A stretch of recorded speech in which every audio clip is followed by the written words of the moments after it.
श्री जगदीप धनखड यांनी त्यांचा 5 वर्षाच्या कार्यकाळात 2 वर्ष शिल्लक असताना आरोग्याच्या कारणास्तव उपराष्ट्रपती पदाचा अचानक राजीनामा दिला. उपराष्ट्रपतींनी कोणत्या कलमाअंतर्गत आपला राजीनामा दिला किंवा या पदासाठीची शपथ कोणत्या कलमाअंतर्गत घेतली, असं बरंच काही या शॉर्टमध्ये जाणून घेऊया. कलम 63, जिथे भारताचा एक उपराष्ट्रपती असेल अशी तरतूद केलेली आहे आणि उपराष्ट्रपती म्हणून निवड झाल्यावर ते आपोआपच राज्यसभेचे पदसिद्ध अध्यक्ष बनतात, असे कलम 64 मध्ये दिलेले आहे.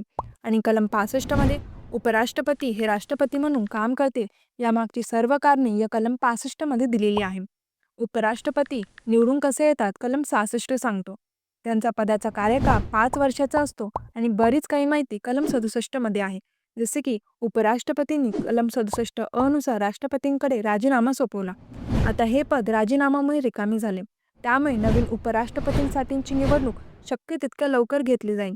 याचा समावेश आहे कलम 68 मध्ये. आणि पुढचे उपराष्ट्रपती हे पदभार स्वीकारण्यापूर्वी कोणत्या कलमाअंतर्गत शपथ घेतील? कलम 69. डिटेल एक्सप्लेनेशनसाठी आपल्या चॅनलच्या प्लेलिस्टमध्ये सर्व कलम तुम्हाला मिळून जातील.